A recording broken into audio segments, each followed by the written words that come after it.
fuiste a venderte por migajas con Blockbuster. Y Blockbuster te dijo, eres un pendejo. Ni siquiera las migajas las vales. Esos fueron los 3 meses que casi matan a Netflix.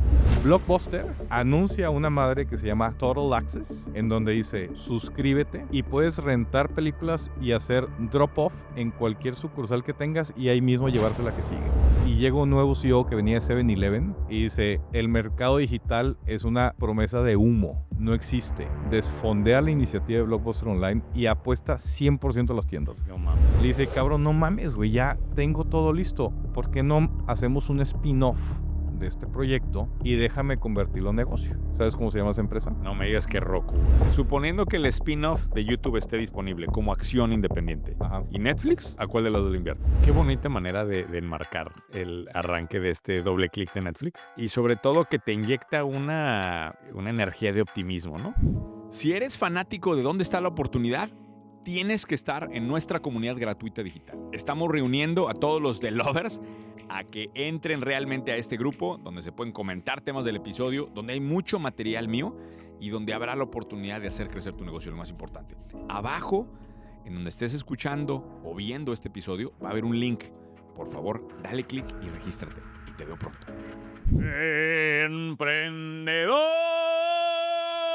Señor Ricardo Moreno, estamos Eco, ¿no? de regreso. Ahora, a ver si nos escucha raro en este... Fuera del estudio tradicional donde grabamos, seguramente se van a quejar del eco. Ustedes disculparán. Sí. Hay unas juntas ultra secretas sucediendo en el estudio. Y nos dejaron fuera. Nos En nuestra sacaron. propia oficina, señor Moreno. Pero, no, pues estamos en nuestra oficina. Oye, pero estaba esperando el frío. Pregúntame por qué, Afuera, pregúntame por qué. afuera hace frío. ¿Por qué, Muñoz? Mi hermana me dijo, si el señor Moreno tiene una chamarra Members Only, te lo juro, güey. ¿Tú traes una qué? ¿Eso qué es? Me dijo mi hermana, te voy a regalar una chamarra Keith. Es como el Members Only de la época, o sea, de ahora, ¿verdad? Me dice, para que se siga viendo claro. En yo 30 años actualizado, es la retro. Yo actualizado, Muy bien. tú viviendo aquellos bonitos años. Saludos a Demencia. Pero bueno. ¿Te la regaló Demencia? Sí, sí. ¿Ah, sí? Y específicamente para este episodio. O sea, para competir. Nunca le voy a poder competir, señor Moreno, es la realidad. Muy bien, saludos Pero a es Demencia. su episodio. Doble clic, Doble estamos de clic, vuelta. Muñoz. Así es. Estoy emocionado y tan emocionado estoy que voy a incorporar algunas de mis secciones dentro de tu narrativa de doble. ¿Ah, sí? ¿A poco? Tengo el Muñoz Esquinca en este episodio. ¿Cómo? O sea, No, pero los doble clics son sin Muñoz Esquinca. No, porque tiene relación con el caso. Pero tiene que ver con el caso. 100%. Ok, muy bien. Pues está bien. Adelante. Digamos. Adelante. Tengo creo que encontré. Ya sabe que hoy yo soy su Robin. Encontré una buena forma de presentar de qué empresa vamos a hablar. Ok. Y es un ejercicio de imaginación. Quiero que me ayudes a hacerlo. Ok. Vamos a transportarnos al 2010. Ok. ¿Qué estaba haciendo el 2010, Muñoz? Para ponerle contexto a la gente, para que se imaginen como si estuvieran viviendo el 2010. ¿Tú qué estabas haciendo? Operando 4S. Estabas en 4S. De hecho, el 2010 no te acordarás, pero yo trabajé una semana en 4S. Qué locura. En la oficina en San Jerónimo, ¿te acuerdas? Tú no estabas en Deloitte, tú. Todavía no estaba en Deloitte. Yo acabé mi maestría el 2010 y una semana estuve en 4S, güey. Y te dije, no puedo pagar fórmula de mi hijo por nacer con puro cariño, güey. Me fui a Deloitte. ¿Qué más estabas haciendo tú el 2010? Seguramente preparando mi primer boda. Que fue un año después. Ya le pusimos un poquito de contexto. Te voy a decir, el New York Times en ese año estaba haciendo una serie de entrevistas. La empresa de la que vamos a hablar ya existía. Que eso es otra cosa que a mí me llamó la atención porque ahorita que platiquemos va a ser bastante obvio de quién es. Pero como que se siente más reciente la empresa de lo que realmente es. De hecho, el 2010 la empresa tenía 13 años operando. Ya era pública. En ese momento estaba justamente haciendo una transición, un pivote. Y aquí ya todo el mundo va a saber, en ese momento era una empresa que te mandaba a tu domicilio DVDs para que los vieras bajo un formato de suscripción. Y estaba haciendo la migración justamente para convertirse en una empresa de streaming. Este año estaba ocurriendo esa transición en lo que hoy es Netflix. Y el New York Times le hace una entrevista al entonces CEO de Time Warner. y le pregunta y le dice, oye, ¿qué opinas de Netflix? ¿Y qué opinas de que esta empresa pueda venir a revolucionar la forma en la cual la gente consume contenido, consume películas, consume series? Y su respuesta es épica. Contesta, me estás preguntando como si el ejército albanés pudiera conquistar el mundo. Esa es su respuesta. Qué locura, güey. 15 años después, en diciembre del 2025, Netflix anuncia que compra Time Warner, la empresa que manejaba en ese entonces Jeff Bezos, por $72,000 millones. El ejército albanés conquistó el mundo, cabrón. Qué bonita manera de enmarcar el arranque de este doble clic de Netflix. Y sobre todo que te inyecta una, no sé, una energía de optimismo, ¿no? Porque seguramente hay muchos ejércitos albaneses por allá afuera. Escuchando y probablemente Que justamente nuestro inspirando. público, eso es nuestro público. O sea, los que estamos construyendo ahí en el lodo, muriéndonos semana a semana con todo lo que implica estar en este mundo de los negocios, sobre todo en Latinoamérica. Y qué bonito que existen Me, me, historias así. me pareció extraordinaria la historia. Y bueno, creo que la historia de Netflix, como es costumbre los doble clic, voy a empezar poniendo unos datos de Netflix para que entendamos el volumen del animal. Vamos a platicar la historia. Me puedes interrumpir las veces que quieras Dale. en la narrativa. Son de facto, y lo dije al principio, son dos empresas, de hecho. Es vamos a decir, la época análoga de Netflix. Yo le llamo la empresa de logística. Una empresa logística es una muy buena respuesta. Desde su fundación hasta más o menos del 2010, que es cuando ocurrió esta Correcto. entrevista con Jeff, el director general de Time Warner. Y del 2010 para adelante, cómo se transforma en la empresa de streaming y de contenido, etcétera, ¿no? Entonces, empezamos con algunos datos, si te parece. Adelante. Vamos empezando con un dato que a mí me pareció increíble. Hoy por hoy, Netflix representa más o menos el 15% de todo el tráfico de Internet del mundo. Y en las horas pico, en Estados Unidos, es decir, después de la chamba, después de cenar, por ahí de las 8 de la noche, en Estados Unidos Netflix representa el 30% de todo el tráfico de downstreaming en Internet. El market cap de Netflix está en el orden de los $500 billones, que es más que Disney, Comcast, Warner Brothers, Paramount combinados. Y a nivel de generación de contenido, también es una cifra impresionante. Netflix genera más o menos 2,500 horas de contenido original, que es más que todos los que dije, Disney, Comcast, Warner Brothers, Universal combinados. ¿De qué año son estos datos que traes? Esto es del año pasado. Ok. Literalmente el año pasado. ¿Puedo decir como nuestro querido Andrés Manuel, yo tengo otros ¿Tú datos? tienes otros datos? Pues échales. No, nada más aclarar, Ajá. porque el tráfico de video, o sea, de horas vistas en video, Ajá. que es diferente a lo que tú mencionas. Yo dije otra tráfico cosa, yo global de dije que Internet. tráfico de Internet. Nada más para poner en contexto, porque me parece una cifra interesante, 7% de todo el tráfico de video Ajá. lo toma, participación de mercado de video lo toma Netflix. Creo que no lo tomé porque seguramente el de YouTube es más impactante. Ese es el dato importante. Hay que Exacto. aclarar, 9% es en YouTube. O sea, YouTube sigue siendo más Sí, fuerte creo que, en horas vistas de creo que video. fui muy selectivo en mis cifras porque Como aunque político, ¿qué Ah, estás haciendo bien para un No. puesto público o algo así?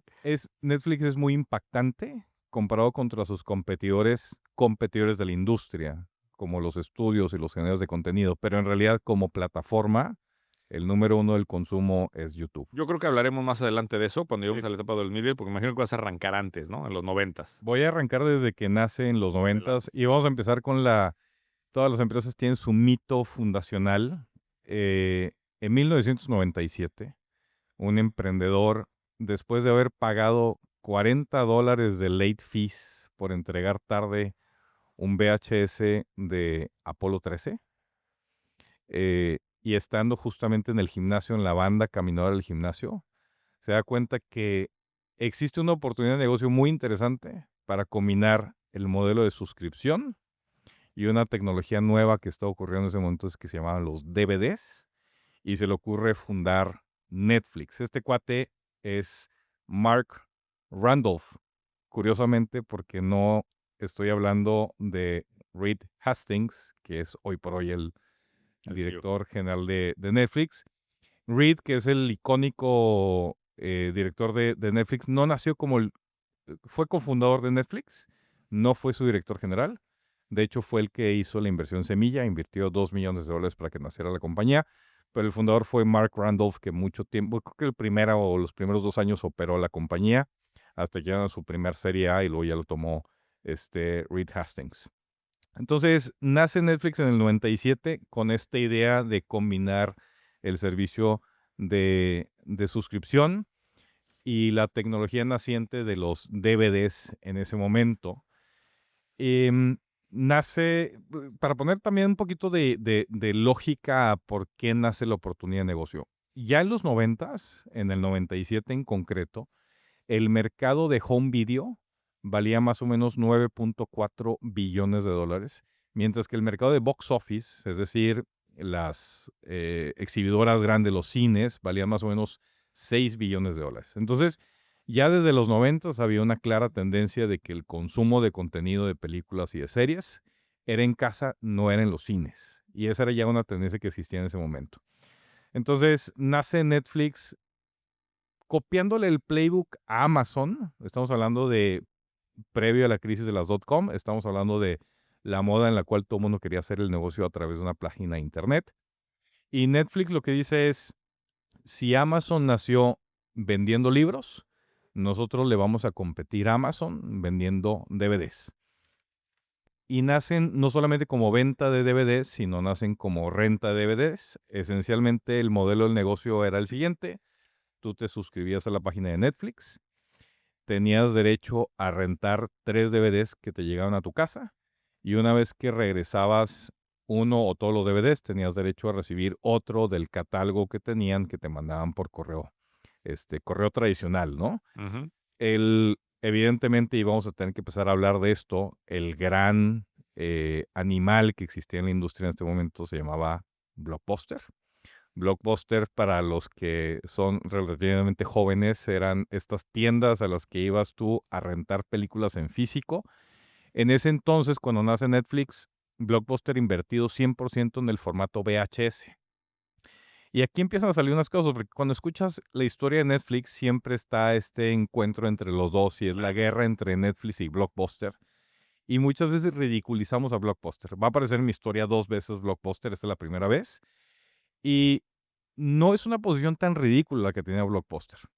Blockbuster lo que falla es en apostarle al formato. En ese entonces, cuando existían los VHS, había 2 formatos nacientes. Era el DVD y era una cosa que se llama DivX. ¿Ok? Eran los 2 formatos que estaban compitiendo por cuál era el que iba a ganar.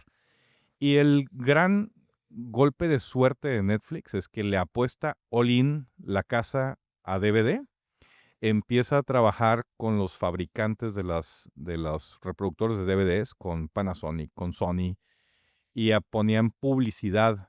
Cuando tú ibas a Best Buy, comprabas una máquina de reproductora de DVDs, te venía publicidad y una membresía gratis de un mes de Netflix. Entonces, no es tanto que a Blockbuster se le durmieron los laureles. En realidad, Blockbuster lo que estaba viendo es quién ganaba de las 2 tecnologías, si era DivX Sí, no o podía hacer una inversión tan grande sin saber. sin saber cuál era el formato. Y literalmente Netflix, su primer golpe de suerte es como el burrito que tocó la flauta, le apostó al caballo ganador, que fue el que llegó Como hemos visto esas apuestas, ¿no? En estos casos. sin querer queriendo, Hay literalmente, unas ¿no? pinches apuestas que... Así nace Netflix, una empresa bastante pequeña. De hecho, recibe su primer serie A en 1998. Hasta del 97 al 98 vivió esencialmente con los $2 millones de capital semilla que le pone el cofundador de la empresa. Vive con estos $6 millones, creciendo el modelo, y creo que lo dijiste muy bien, el negocio era un negocio de logística. Ujú. La idea de la premisa de valor de Netflix era esencialmente, no soy tan conveniente porque la película no la tienes instantánea como poder pararte y llegar a Blockbuster a rentarla, pero no sales de tu casa. Y la lógica era, en menos de un día, en 24 horas, tú haces el pedido y tienes la película en tu casa. Entonces se convierte en una empresa de logística, haciendo centros de distribución, centros de servicio en las principales ciudades y es un juego de qué inventario debes de tener, ¿no? De eso se trata el juego. Netflix tuvo una serie de acercamientos para venderse. ¿Sabes cuál fue el primero? No, me imagino que no fue Blockbuster. No fue Blockbuster. El primero fue justamente con la empresa que nos inspiró, fue con Amazon. Vuelan a Seattle, ya tenían su primer serie A, $6 millones invertidos. La empresa tenía 24 meses operando. Se acercan con Jeff Bezos y le dicen, oye, pues estamos haciendo esta madre, se parece mucho a lo que hiciste tú. ¿Cómo ves si nos compras, güey? O sea, desde el principio, cash out, Dale. güey. Y los volteé a ver Jeff Bezos y le dice, va, me late. Les ofrezco $12 millones por el negocio. Acaban de recibir 6, güey. O sea, prácticamente 12, si hace la aritmética más o menos, debe de ser la evaluación post-money de los 6. Entonces le dicen, no, pues vete a la verga, con 6 no jala, con 12 no jala, pero ¿por qué no hacemos un deal? Todas las transacciones que lleguen para compras de DVDs, porque Netflix vendía DVDs o te los rentaba. Todas las transacciones que lleguen, las redireccionamos a Amazon. Te soltamos el negocio de la venta de los DVDs. Y a cambio, haznos publicidad en la página de Amazon para que renten DVDs conmigo. Entonces la compra te la llevas tú, la renta pásamela a mí. De facto consiguieron publicidad en el real estate más valioso de la era digital Qué buena desde negociación el esa. 2000. Así lanzan y así empiezan a crecer. De hecho, previo al 2000 ya estaban preparándose para hacer su IPO. Tenían más o menos 120,000 suscriptores. Estamos hablando que estaban mandando más o menos como 800,000 DVDs al mes. Estaban preparándose para hacer el IPO, pero bad timing. 2001 revienta la burbuja de las .com y se los lleva a la chingada. Esencialmente el IPO se cancela, no hay tiro. Hacen una segunda ronda de levantamiento de capital. Creo que hicieron 2 o 3 rondas.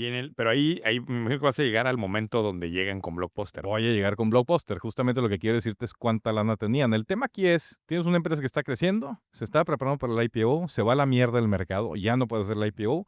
Hacen algunas ronditas de capitalización. En ese momento, bueno, ronditas, ya tenían levantados como $150 millones en capital privado, justamente para prepararse para el IPO.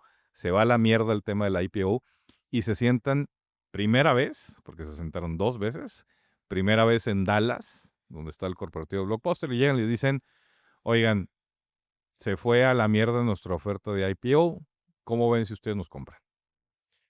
Le Qué ofrecen, momento ese, ¿eh? Qué momento es en la historia de los negocios. Olvídate de la historia de Netflix, es en la historia de los negocios, porque se convirtió de facto en el meme, güey, pero, del disruptor. pero fíjate, otra vez voy a abogar por Blockbuster aquí. Imagínate que estás en la mesa, llega Netflix y te dice, cómprame. Tú sabes de historia, güey. Sabes que iban a hacer un IPO, sabes que el mercado se fue a la mierda, y Netflix le pone precio. Netflix dice, quiero $50 millones por el negocio. Ya le habían inyectado $150 millones de private equity. Entonces llega alguien a la mesa y te ofrece que lo compres por 50, cuando se han mamado 150 millones de capital, güey. Blockbuster huele sangre, güey. Y dice, no, no te voy a comprar, estás desesperado, no hay mercado para que hagas IPO, te voy a competir y lo voy a hacer yo. Dice, voy a hacer un formato que se llama Blockbuster Online y te voy a partir la madre, cabrón. Entonces rechazan la oferta, no hay deal y de hecho empieza a gestarse lo que después se llamó Blockbuster Online. Netflix sale de la mesa con Blockbuster. Pero Blockbuster Online era la plataforma de streaming, ¿te refieres? O No, Blockbuster Online no existía streaming. Aquí no hay streaming. Estamos hablando de principios del 2000. No existía ni siquiera la infraestructura para que hubiera streaming. Es que creo que eso es lo que, para mí de esa edad, es lo que más quería destacar yo. Reed Hastings, hay nociones desde el 99 hablando de streaming. Sí, pero bueno, no era una realidad. No como realidad. Pero no sé si vamos a llegar a este punto o no. Vamos a llegar. Pero para mí la parte más importante de la primera etapa de Netflix es que Reed Hastings tenía claro que el modelo con el que había arrancado no era el modelo, no era el destino final. O sea, él Lo sabía tenía claro, sabía que no había infraestructura para hacerlo. Sí, pero él sabía que estaba construyendo un vehículo que lo iba a llevar a una parte, pero no a su destino final. De acuerdo. Y esa visión es la que requiere que hablemos tanto de Muñoz Esquinca. Ok. Venga, Muñoz Esquinca. Porque en un momento, un monje, siempre tiene que haber un monje en estas historias, ¿no? No siempre, pero sí. Pero recorre un camino y se topa con un río Ajá. que impide que llegue a la montaña donde se está buscando llegar. Ok. Trata de caminar a los alrededores de ese río y se da cuenta que el río es enorme y tiene que literalmente cruzarlo. Entonces rápidamente construye la balsa, Ujú. construye una lancha, una balsa, con esa lancha cruza el río y estando del otro lado del río, viéndolo cruzado, dice, puta, ¿qué pasa si hay un río más adelante? ¿Me llevo la balsa o no me la llevo? Ajá. Y es una analogía muy importante para decir las cosas que nos llevan de un lado al otro, pero que tenemos que dejar ir. Ok. Porque si el monje carga la lancha, pues lo único que va a hacer es que lo va a frenar. Ok. En esta historia de Netflix, el negocio de logística es la lancha, güey. Ok. Lo cruza, o sea, ayuda a cruzar esos años para estar preparado con escala y con fondeo cuando el timing ya es el correcto. Puede ser. Lo que es una realidad. Pero fíjate en una cosa, es que aquí me parece muy importante la lección, güey. Y lo estoy viviendo. Cuando llega el timing correcto para ejecutar una idea, Ajá. te lo terminan ganando porque ya hay un jugador que está muy capitalizado. Ok. Y tú dices, chinga, ¿cómo pasó esto? Porque toman estos vehículos que los hacen para engordar, para estar listos para el timing. Ok. El, la jugada es preciosa de construir esa balsa del negocio logístico, tener ese nivel de capitalización y estar parado con estructura, con gente, ahorita hablaremos de eso más adelante, en el momento donde ahora sí despierta el... Suena muy romántico, pero estamos hablando de, este es The Darkest Hour en la historia de Netflix. Hablemos de eso. O sea, ponte a pensar el contexto. De hecho, la parte más oscura viene en 2010, ¿eh? Bueno, no, Todavía no. En 2010 casi vamos a cae ver. eso. Yo creo que esta es todavía peor que las 2010. No hay mercado público para capitalizarte. Fuiste a venderte por migajas con Blockbuster. Y Blockbuster te dijo, eres un pendejo. Ni siquiera las migajas las vales, güey. De hecho, Netflix hace un layoff del 40% de los empleados de Netflix. 40%, güey. Y no solamente eso. Blockbuster anuncia una madre que se llama Total Access, en donde dice, métete a esta madre nueva que acabamos de hacer, que es Blockbuster Online, suscríbete y puedes rentar películas y hacer drop-off en cualquier sucursal que tengas y ahí mismo llevarte la que sigue, güey. Es la primera vez, en este momento estamos hablando ya del 2005, más o menos, es la primera vez en 8 años que Netflix no registra un crecimiento neto de suscriptores. De hecho, hace flatline y empieza a bajar la primera vez, la segunda es el 2010, por lo que vamos a platicar ahorita. De hecho, es tan desesperado el tema para Netflix porque empieza a jalar tan bien el modelo para Blockbuster que se sienta segunda vez, 3 años después, con Blockbuster le dice, a ver, ya, no me existe comprar, vamos a juntarnos, güey. No me compres, vamos a fusionar las dos empresas, fusionamos Blockbuster y fusionamos Netflix. 2/3 partes Netflix, 1/3 parte Blockbuster. 600 millones de dólares valúan Blockbuster para hacer la fusión. Le dicen, vamos a competir juntos, vamos a repartirnos el mercado online de renta de contenido. Blockbuster los vuelve a mandar a la mierda y hace un cambio de CEO en ese momento. Hacen cambio de CEO y llega un nuevo CEO que venía de 7-Eleven y dice, el mercado digital es una promesa de humo, no existe. Los ladrillos es lo real, güey. Desconecta Blockbuster Online, desfondea la iniciativa de Blockbuster Online y apuesta 100% a las tiendas. No mames. 100% a las tiendas en una iniciativa que se llamaba Rock the Block. Apuesta 100% tiendas en físico y es el último clavo en el ataúd de Blockbuster. Eso se terminó llevando a la chinga. Eventualmente Netflix levanta. En 2009 terminan con 10 millones de suscriptores activos. Y ahí es donde justamente se acaba la primer parte de la logística y la historia de logística de cómo crecer el negocio. De hecho, el negocio de streaming nace en 2007. O sea, la fecha de lanzamiento es 2007. Correcto. Hay una contratación importante que es Anthony Wood, que llega a la compañía, que no sé si cuando estaba investigando la historia esto me pareció increíble. ¿Ubicas el nombre Anthony Wood No. en la historia? No, bueno, efectivamente, nace en el 2007. Ya, como bien dices, Reed traía la idea del streaming, sabía que el streaming era el futuro. Y contrata en el 2007 a Anthony Wood y lo pone en un proyecto que se llamaba Netflix Box. ¿Te suena? ¿No? ¿No? Ok. Netflix Box, la idea era un dispositivo físico que ponías junto a tu televisión. Esencialmente era un drive en donde en ese momento no había streaming, pero ya había download de contenido. Bajaba las películas, era tu biblioteca digital de películas, las conectabas a tu tele y ahí las veías, ¿ok? Hacen los prototipos, hacen el modelo de negocio. Tenían listo el lanzamiento, estaba como a 3 semanas de lanzamiento. Y se sienta Reed y dice, espérate cabrón, vamos a competirle. Estoy sentado a hacer negociaciones porque veo que el futuro es streaming. Estoy haciendo negociaciones con Xbox, con Microsoft, con Sony, con PlayStation, con todos los de hardware porque quiero empezar a hacer streaming. Si llego y les digo que voy a lanzar un producto físico, les voy a partir la madre, se van a emputar conmigo. Entonces hacen el unplug del proyecto. Este cuato, Anthony Wood, llevaba 3 años trabajando en esta madre. No mames. Y le dice, cabrón, no mames, güey, ya tengo todo listo. ¿Por qué no hacemos un spin-off de este proyecto y déjame convertirlo en negocio? Hacen el spin-off. ¿Sabes cómo se llama esa empresa? No me digas que Roku, güey. Roku. No mames. Esa empresa se llama Roku. Así nació. De hecho, Qué gran historia esa, güey. nació con un kickoff de capital de $6 billones de Netflix. Hoy por hoy Roku vale más o menos 16 billones de margen. de Roku es dueña de Fíjate Netflix. que está raro porque en los prospectos no aparece ya Netflix. No sé si terminaron saliendo del negocio. A lo mejor, güey, a lo mejor están en lo privado los co-founders. No lo sé, pero de hecho cuando ves el prospecto de colocación de Netflix, de Roku, perdón, aparece Netflix como referencias de partnership al principio, pero no aparece como la historia. Pero la historia nace como Netflix Box, esencialmente.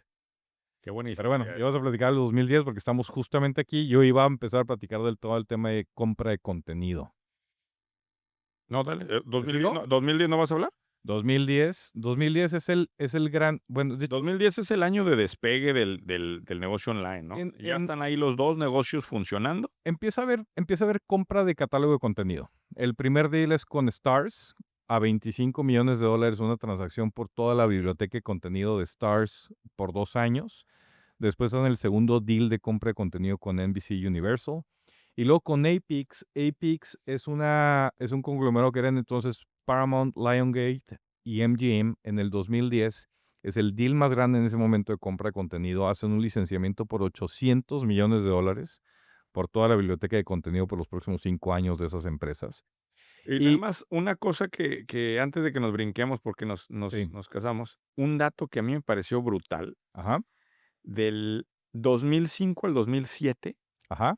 la inversión de Netflix en recomendación algorítmica, o sea, lo que implica de estudiar cómo mejorar las recomendaciones, es más alta. Cinemax, por cierto, se llama el algoritmo. Es más alta que la inversión que hacen en marketing tradicional.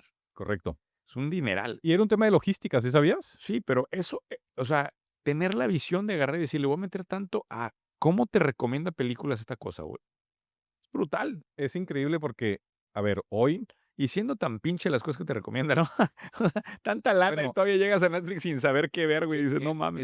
El tema aquí era, y eso me presume, el algoritmo se llama Cinemax, originalmente. Hoy por hoy es un algoritmo de recomendación de contenido para mantenerte en la plataforma, ¿no? Claro. En ese entonces, cuando nace Cinemax, que más o menos nace como en el 99-2000, el algoritmo que estaba en la plataforma original de Netflix, su objetivo era otro, güey. Su objetivo es, te invito a que descubras todo el catálogo de películas que tengo para tratar de quitarte de mi pedo de concentrar todo mi inventario en lo más taquillero y lo más blockbustero de ese momento, ¿no?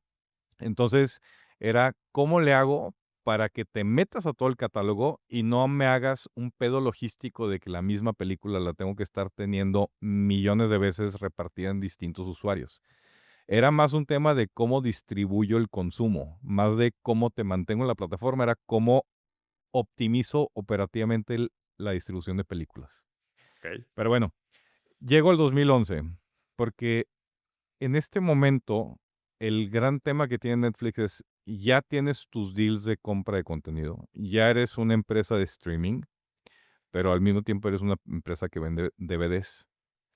Entonces, tienes que resolver el tema de qué eres al final de cuentas. El Ahí es en 2011, donde ya cruzaste el río y ahí es donde está el barco, güey. ¿Te ¿sí? quedas con el barco o le sigues? O sea, Hacen una comunicación a toda su base de usuarios. Ya tenían más de 10 millones de usuarios activos en Estados Unidos, y hacen un anuncio el 2011 julio del 2011. y lo brandean como disminución de tarifas. Gran noticia para todos los usuarios de Netflix. Y les dicen, bueno, a ver, hoy Netflix es una empresa que te manda DVDs a tu casa y es una empresa de streaming. Y hoy tú eres, si eres suscriptor de Netflix, tienes los dos servicios, ¿no? Entonces le dicen, vamos a hacer algo. Vamos a bajar el costo de la suscripción para el negocio de los DVDs. Vamos a bajar la suscripción de streaming y vamos a subir la suscripción si quieres las dos cosas. ¿Ok? Sí. Es un fracaso de PR. Totalmente.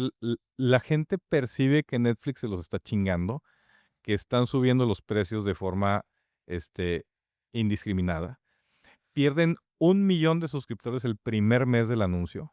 La acción pasa de $305 por acción a $65 por acción.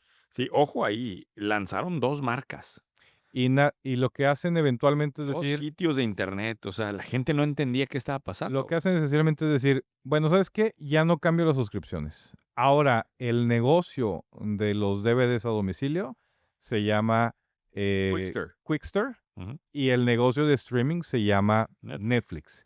Pero tu cuenta de Netflix es solo para Netflix. Si quieres la de Quickster, tienes que abrir tu cuenta en Quickster. Otro servicio al cliente, otra plataforma, otro login. Un desastre total, güey. Un desastre total. Eh, Eventualmente, de hecho, Quickster se convierte en un spin-off que termina de cuajar el 2016. Quickster, la marca, desaparece, de hecho. Sí. Hoy se llama dvd.com. La empresa es full owned por Netflix. Sigue haciendo venta y renta de DVDs, pero vale más o menos como $120 millones de revenue. Pero eventualmente cuajó ese tema. Sí, de hecho, entre 2012 y 2013 es que se mata ese negocio de DVDs, ¿Correcto? más para poner Bueno, no se mata. todos. Se ponen en convierte, silencio, sí. se convierte en una empresa distinta.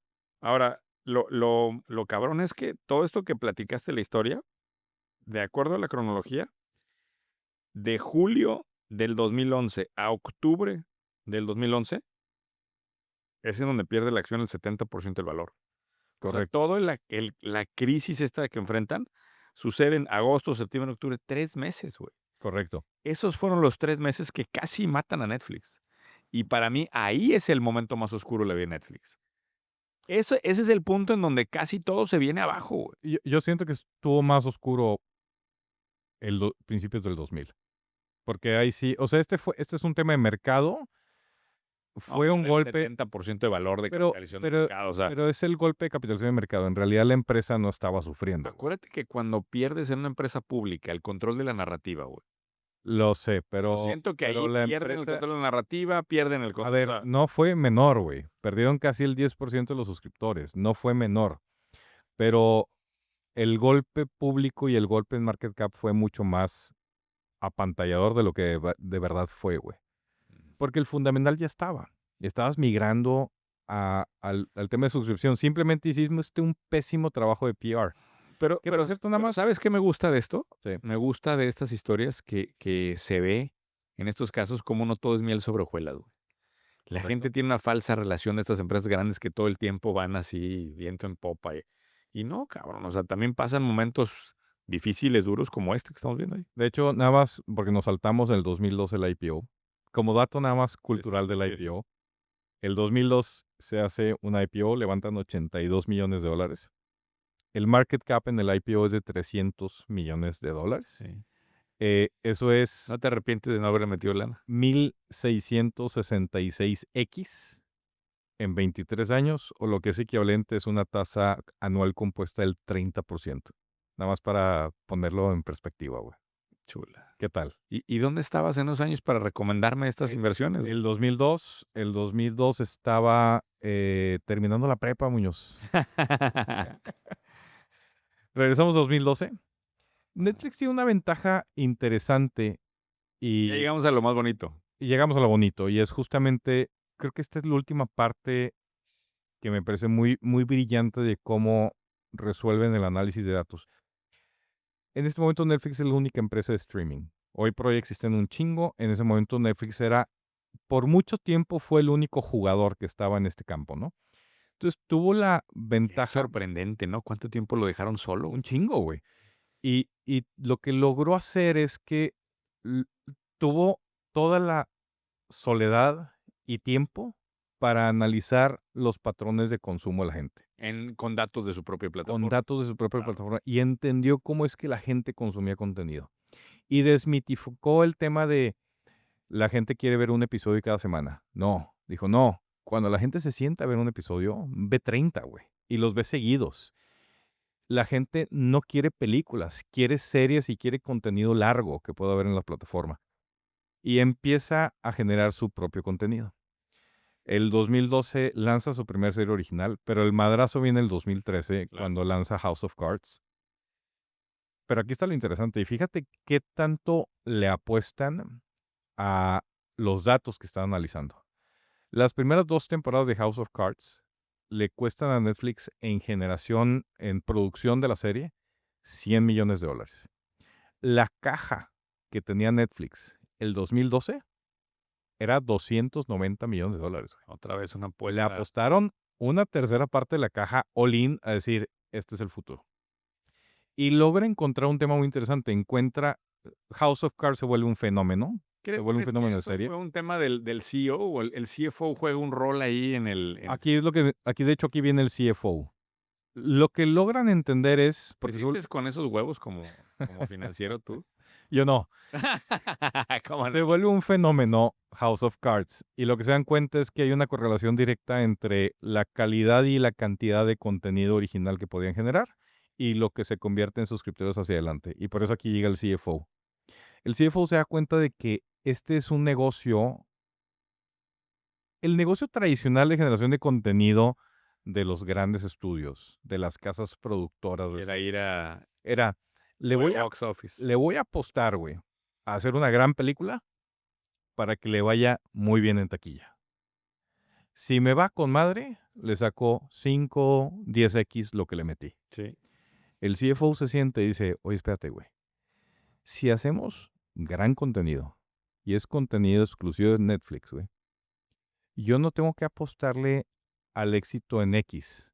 Yo puedo empezar a estimar mi delta en suscriptores, que es ingreso recurrente, Sí. que significa que es ingreso a largo plazo. Sí.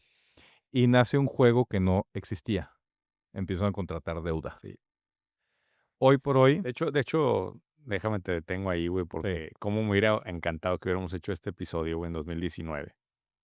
¿ok? Porque yo, en la era de pandemia, que teníamos mucho infoproducto, hicimos lanzamientos tipo box office. ¿Ok? O sea, lanzar, cobrar y era ir a taquilla y reventarla. Si hubiera hecho lo que estamos haciendo ahorita, de tener la suscripción, Otro animal. otra historia tendríamos. Y Que esa apuesta es rara porque metes mucho dinero de frente y el valor de las suscripciones no te retribuye en el momento. se Pero vuelve, luego en el largo plazo lo ves y dices, ay, cabrón.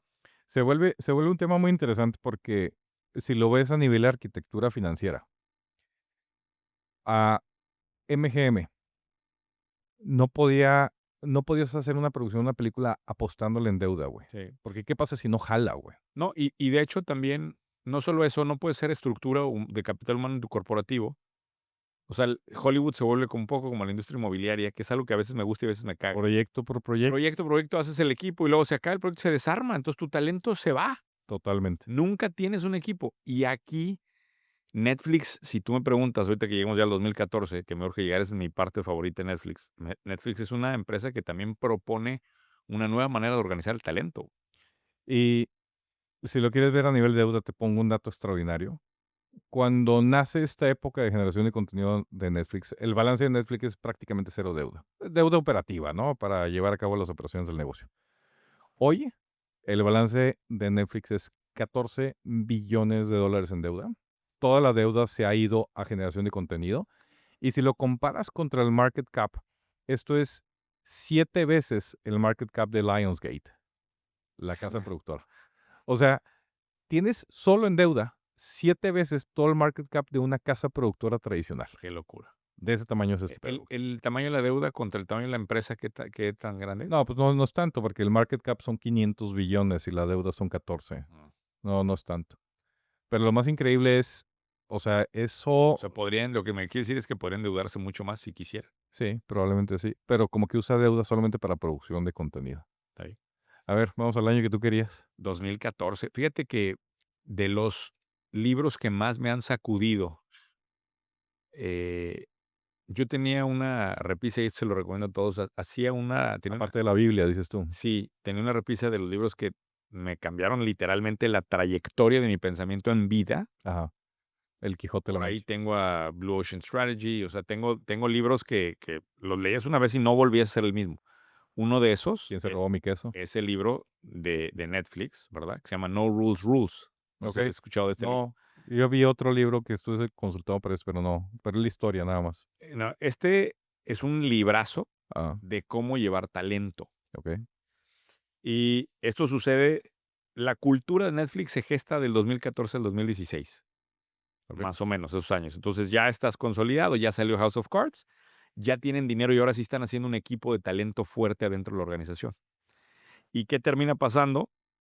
Reed Hastings tiene una visión muy diferente de cómo organizar a las personas. Ok. Y ahí te van un poco de sus 10 mandamientos, si lo quieres ver así de cultura. Ok. Pero lo que hizo mucho, no sé si te acuerdas, se hablaba mucho de que tenían vacaciones infinitas. No. Netflix, literal, tienes vacaciones las que quieras. Ok. O sea, tómalas con tu criterio. Pero chécate esto. La cultura no son los valores, es el sistema operativo de cómo decides cuando nadie te está viendo. Ok. ¿Sí?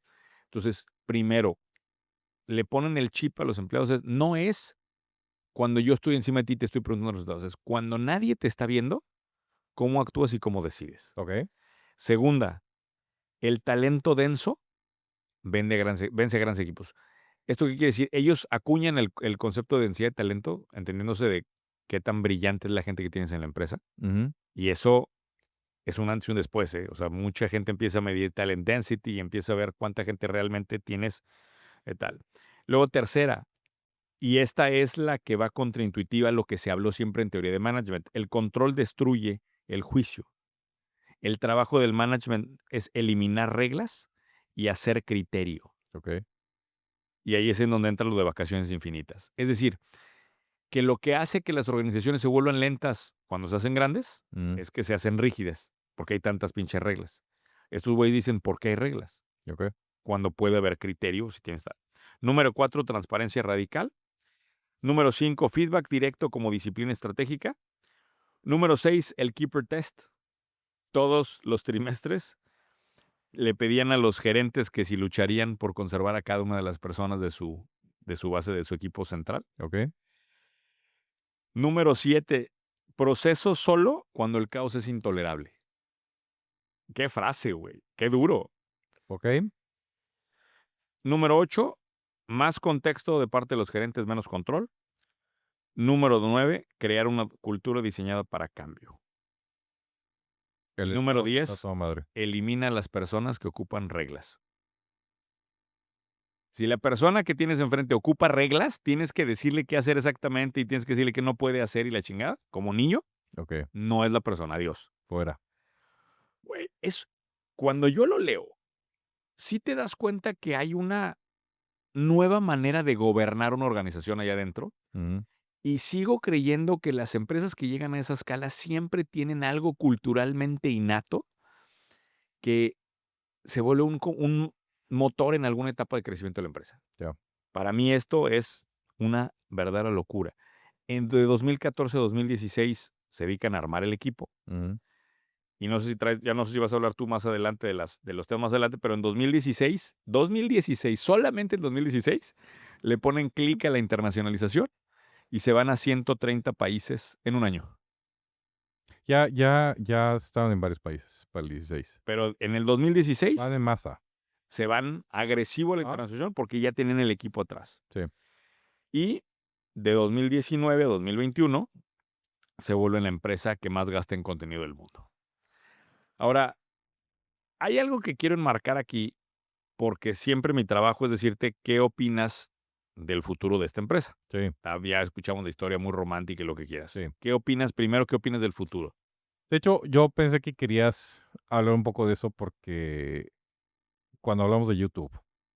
Hacia Porque allá voy. creo que ese es el tema con Netflix. La historia es increíble cuando lo comparas contra el modelo tradicional de generar contenido revolucionado en el tema. Creo que por eso empecé con la historia de Time Warner, o sea, cómo terminas comprando Time Warner. Qué locura. Pero sigues sin poder capturar la atención como lo hacen el formato YouTube. Y ojo, YouTube ha intentado copiar el formato contenido profesional como el que produce Netflix. Si no ha podido. ¿Cómo se llaman? Los YouTube Originals no pegó. Entonces, ese es YouTube tratando de copiar el formato tradicional, pero Netflix no puede competir en el formato de creación de contenido libre como está allá. Entonces, no sé, yo en esta empresa soy ¿Dónde sí particularmente... están compitiendo en contenido en vivo? Estos dos monstruos se van a pelear quién es el que gobierna el contenido en vivo. Pero antes de hablar de eso, Bueno, de hecho, creo que lo platicamos en ese podcast. El Netflix está apostando al formato podcast. Y creo que es la forma en la cual va a querer entrarle al pie de lo que YouTube captura. YouTube captura muchas horas de contenido en formato podcast en video. Y yo creo que esa es la forma en la cual Netflix está queriendo entrar a competir en ese nicho, pero no sé si la alcanza. para hablar del cierre de este capítulo, Sí, hay que entrar en un artículo de lo más viral que se ha vuelto en este año. ajá, Hay un artículo de Derek Thompson que se llama Everything is TV and Nothing is TV. ok. Y está la tesis, güey. Son esos Gran artículos que título, dices, güey. me quito el sombrero y merece ser viral, cabrón. Ajá, ¿Por qué dice que Everything is TV? Porque los productos de Meta, voy a hablar de Facebook, Instagram, era un lugar para encontrarte con tus amigos, sí. ¿no? Ponías tu foto, no sé si tú alguna vez Y subiste dejó algunas de ser fotos una y la red madre. social. Eso era en su momento. Hoy, ¿tú sabes cuánto tiempo, o sea, del porcentaje de tiempo que estás en redes sociales, qué porcentaje ves videos que no tienen ninguna conexión social contigo? Pues supongo que es el 90 y tantos %. 80%, más de 80% en Facebook y en Instagram más del 92%. Está cabrón, güey. Oye, incluso en Facebook el Pero, ¿qué porcentaje... quiere decir eso? Que Meta es ya televisión, Sí, claro, ya no es una red social, es una plataforma de entretenimiento. pero de entretenimiento en video, que es televisión, al final. Sí. Después, si tú te pones a ver quién es el mayor streamer de televisión, es YouTube, que era lo que yo te decía, tiene más horas de visualización que Netflix. ¿Cuántas horas más? Porque yo tenía el dato No, del lo tengo consumo. solo como porcentaje. Esto es un dato que refleja Nielsen. Ajá, 7% del tráfico en video, o sea, de las vistas en video son de Netflix, 9% son de YouTube, ok. ¿sí? No está tan lejos, güey. Y luego, efectivamente, lo que dices es cierto, los podcasts, más del 50% de los podcasts ya tienen una versión en vivo, En video. en video, perdón. Y los video podcasts están creciendo 20x más rápido que los audio podcasts son. Mm, Entonces, también hay un tema ahí. Pero, ¿a qué voy con todo esto? Todas las plataformas se están queriendo convertir en la televisión. Y eso hace que el espacio que tiene Netflix, o sea, como su cancha, su territorio, se lo está comiendo todo mundo. Por eso, everything is TV. mm, Y eso, este cuate lo que dice es que él está un poco bearish en Netflix porque todos le están queriendo ganar el territorio, pero ya no es un ejército de Albania. Ya son chingos de soldados independientes que le están quitando el territorio a este gran imperio. ¿Sí? Ahora, eso es Everything is TV. ¿Y por qué Nothing is TV? Porque tú sabías que la televisión es el producto de consumo que más ha bajado de precios del 2000 a la fecha. ¿Te refieres a cable o qué? No, la televisión, el aparato. Ah, ok, como como El artículo aparato físico. El aparato como artículo físico. Del 2000 al 2025 ha bajado 98% de precio. No mames. O 90 sea, estás hablando de una tele de tamaño comparable, de LED, o sea, ya de pantalla plana. 90%. 98% O sea, en es Estados mamón. Unidos del 2000 al 2025. Ok. Entonces, el artículo dice, a ver, cabrón, ¿por qué si la tele ha podido bajar tanto de precio, no le hemos podido bajar de precio a todas las otras cosas que nos están chingando? Le hace colegiaturas en Estados Unidos de las universidades, le hace temas de salud, ¿no? Que están matando ahorita la economía americana. Es un fenómeno muy raro, en donde everything is TV and nothing is TV. Pero me gustó el análisis que hace este cuate, porque la pregunta que se tiene que hacer uno a largo plazo, y creo que la pregunta que todo el mundo quiere, no des una respuesta cantinflesca, por favor. ¿Invertirías en Netflix considerando la guerra que tiene de que todo mundo, everything is TV, todo mundo le quiere comer el mandado? Sí. O sea, Esta respuesta no cantinflesca, sí. para ti, ¿crees que sí hay Ese nicho que tiene, es una señal de... el nicho que tiene Netflix, ese espacio de entretenimiento es ya el jugador dominante. Tiene una ventaja financiera de generación de contenido brutal. El espacio que tiene Netflix siempre lo va a tener. Follow-up question. Ah, No se puede porque YouTube está dentro de Google, de ¿no? Google, sí. Si hubiera un spin-off Suponiendo que tuvieras el spin-off de YouTube. Ese es un rumor Espérame. muy común, ¿eh? Suponiendo que el spin-off de YouTube esté disponible como acción independiente. Ajá. ¿Y Netflix?